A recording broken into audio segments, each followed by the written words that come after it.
Hai, sebelum videonya dimulai, jangan lupa like video ini jika kalian suka supaya kalian tidak kelupaan, dan juga jangan lupa di subscribe channel Mario Ohoy ini, karena gue yakin dan kita yakin, harus yakin channel Mario Ohoy ini akan menjadi channel yang sangat amat besar dan gue bisa memberikan kembali kepada kalian. Gue yakin apa yang gue punya nanti akan sangat amat cukup untuk diri sendiri dan juga keluarga. Jadi gue akan memberikan kepada kalian, terutama para subscriber setia yang menemani Mario Ohoy channel dari awal sekarang ini sampai nanti ke depannya. Enjoy the video.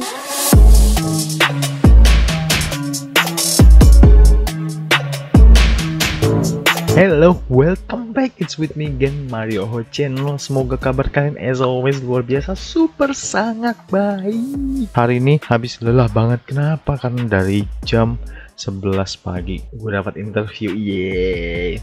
Kita hari ini mau review buku lagi, The Little Book of Ikigai, dari chapter 4, judulnya adalah The Sensory Beauty of Ikigai. Jadi satu, ada cerita tentang Yohen Tenmoku yang dulu sempat pernah dibeli oleh salah satu orang terkaya di Jepang. Kalian tahu dong pasti namanya, kalau perusahaan Jepang, Mitsubishi Corporation yang holding utama yang paling besarnya itu. Ini yang punya presiden direktur atau presidennya lah. Dia sempat punya Yohen Tenmoku tahun 1934. Dulu belum dijadikan sebagai harta karun negara Jepang. Dia benar beli sendiri untuk koleksi, mungkinnya sebagai hobi. Orang Jepang kan memang beda. Nah, di sini tuh dia merasa bahwa dia nggak pantas gitu menggunakan Yohen Tenmoku. Lu bayangin aja, orang terkaya di Jepang ya, dia punya duit sebanyak itu, tapi Yohen Tenmoku nggak pernah dipakai satu kali pun katanya untuk minum teh, upacara apapun, seistimewa apapun. Dia ngerasa Yohen Tenmoku tuh nggak pantas katanya pakai itu lah. Terus pertanyaan gua, ngapain kita beli dong? Saking bener-bener istimewanya katanya buat orang Jepang, apalagi sampai buat si apa namanya, gue lupa.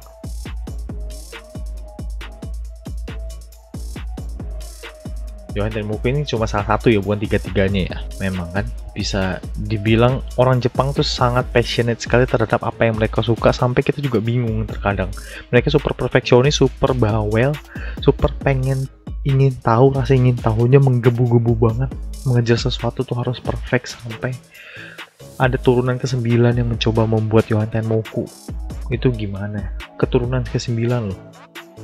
Cicit lu 9 kali itu lu masih mencari mengerjakan Yohen Tenmoku. Kalau orang Indonesia, kalau orang biasa, udah pasti nyerah dong bos. Gila, satu generasi aja kayaknya udah nyerah gitu berpuluh-puluh tahun. Ini sampai keturunan ke-9. Passionate-nya udah 9 kali lipat, dikali ya berapa puluh kali ya. Amazing. Dan salah satu yang menurut gue menarik adalah, ini gue menurut pemahaman gue sendiri ya, gue suka mobil dan gue suka Porsche.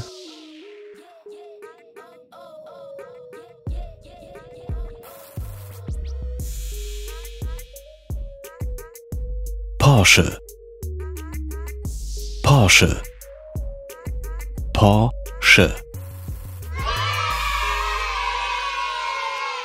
Akira Nakaisan. Nah, itu yang membuat RWB, Rough World Begriff, yang artinya adalah konsep dunia kasar. Dan dia benar-benar custom Porsche itu, dia datang sendiri dari Jepang, bawa barang-barang yang untuk mengerjakan mobil kalian, dan dia sendirian loh, sendirian, nggak boleh dibantu siapapun. Dia ngerjain custom made semua modifan mobil Porsche yang kalian pesan, jauh-jauh sendiri, 2 hari full non-stop, dan hasilnya luar biasa, membeludak, super amazing menurut gua. Menurut yang suka mobil pasti suka banget.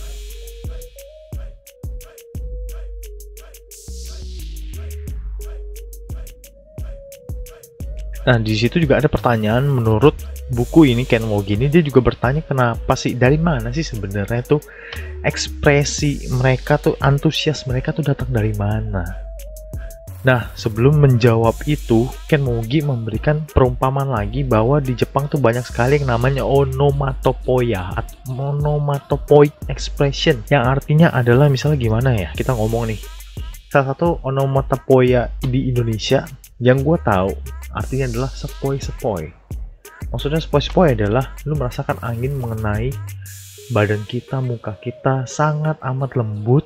Mungkin ada bunyinya namanya sepoi-sepoi. Katanya onomatopoeia expression ini datang dari kita menikmati, gimana ya ngomongnya, menikmati ekspresi pengalaman tersebut saking indahnya, kita bahkan sampai membuat nama untuk pengalaman tersebut. Itu onomatopoeic expression. Nah, bedanya di Jepang, dia punya super sangat amat banyak dibandingkan negara lain. Ada berapa tebak? Di Jepang itu punya 4.500 kata yang sudah diregister hanya tahun 2007. Buat kalian yang nggak tahu onomatopoeic expression di Jepang,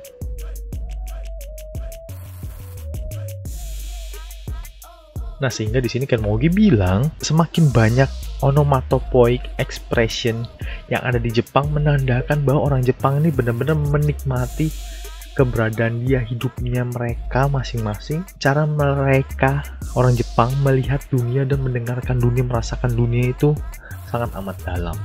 Itu. Nah, di sini juga ada cerita tentang craft people, artinya adalah orang yang membuat kerajinan tangan. Di Jepang itu sangat amat banyak, sama kayak Indonesia, tapi bedanya adalah di Jepang itu benar-benar sangat dihargai. Harganya super duper mahal dan juga banyak orang yang minat.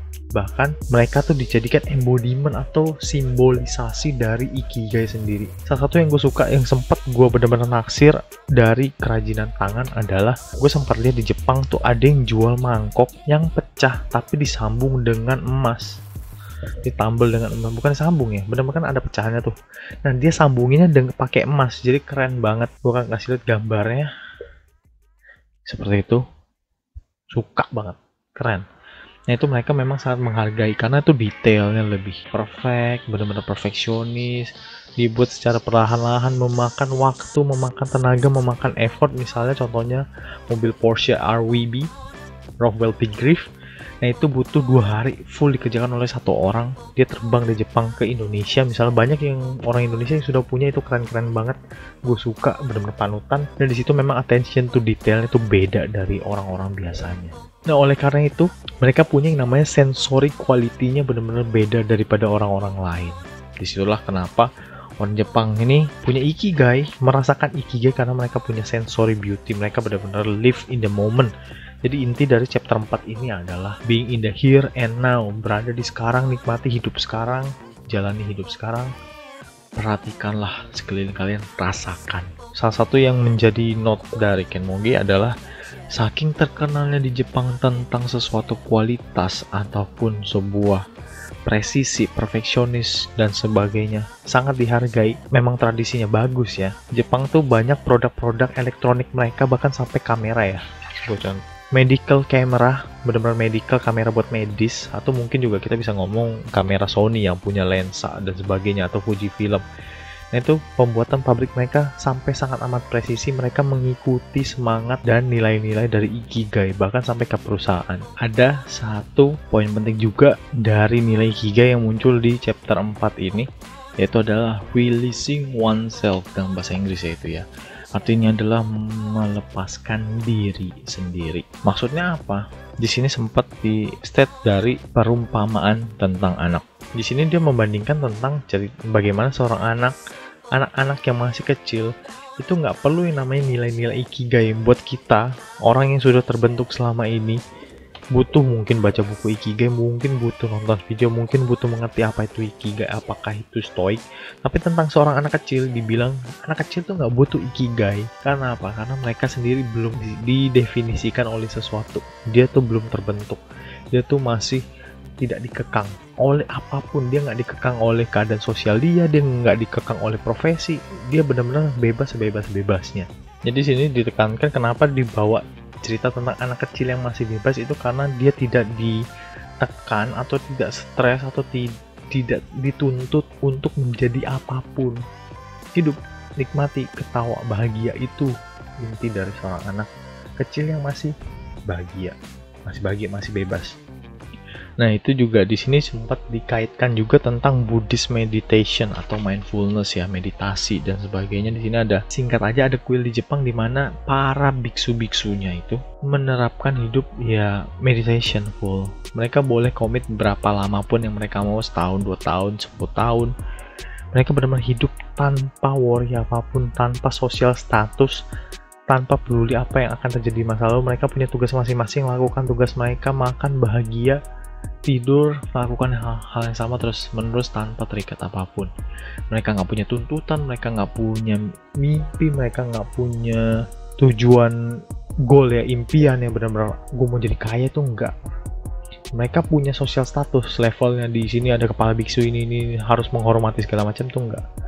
Mereka nggak punya, gimana kita ngomongin, dorongan ya, motivasi untuk melakukan apapun kecuali hidup di saat itu juga. Itu ada. Nama kuilnya adalah Eiheiji Temple di Fukui. Itulah Zen Buddhism yang ada di Jepang. Itu kalian bisa datengin, kita juga bisa datang, bisa lihat segala macam di situ. Ken Mogi bilang, releasing oneself, melepaskan ikatan kita terhadap dunia, terhadap tekanan batin apapun, tujuan apapun, itu yang membuat kita untuk merasakan sensory pleasure, lebih leluasa untuk menghidupi hari, merasakan sekeliling kita. Ditekan oleh stres apapun, kita tidak mempunyai ambisi yang sangat kuat, kita benar-benar tenang hidupi hari. Saat itu juga di situ kita akan merasakan yang namanya discovery of sensory pleasure. Mereka benar-benar bisa membuat onomatopoeic expression yang sangat amat banyak karena mereka benar-benar menikmati hari mereka. Pada saat mereka jalan arah pulang, mereka nggak main HP, nggak kayak orang Indonesia atau mungkin orang Jepang zaman dulu kali ya. Mereka benar-benar merasakan nikmatnya jalan di tengah malam ataupun menikmati angin sepoi-sepoi. Itu mereka nikmati daripada ngeliatin HP terus-menerus sambil jalan pulang dari kantor, misalnya, mungkin seperti itu.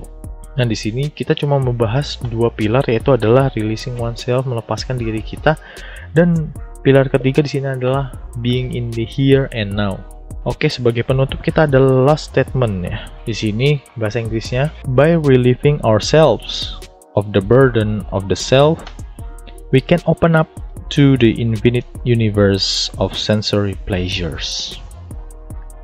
Jadi itu inti dari chapter 4. Lepaskan diri kita, hilangkan beban, hilangkan pikiran, hilangkan tekanan. Berarti di sini intinya adalah hilangkan stres. Being in the here and now, hidupi diri lu di sini dan sekarang, nikmatilah, dan juga jangan pikirkan beban-beban itu, hilangkan stres. Jangan khawatir lah ibarat kita ngomongnya. Do not worry, be happy. So, thank you for watching yang sudah menonton review chapter 4 ini dari Book of Ikigai. Jangan lupa like-nya dipencet apabila kalian suka, dan juga subscribe-nya dipencet juga apabila kalian lupa ya. Dan juga ikuti terus channel Mario Oho ini, karena gue yakin channel ini akan menjadi channel yang sangat besar, dan juga channel akan memberikan kembali kepada dunia, termasuk juga para subscriber setia dari awal ini. So, thank you for watching. Jangan lupa, I always love you guys so very much. Bye-bye.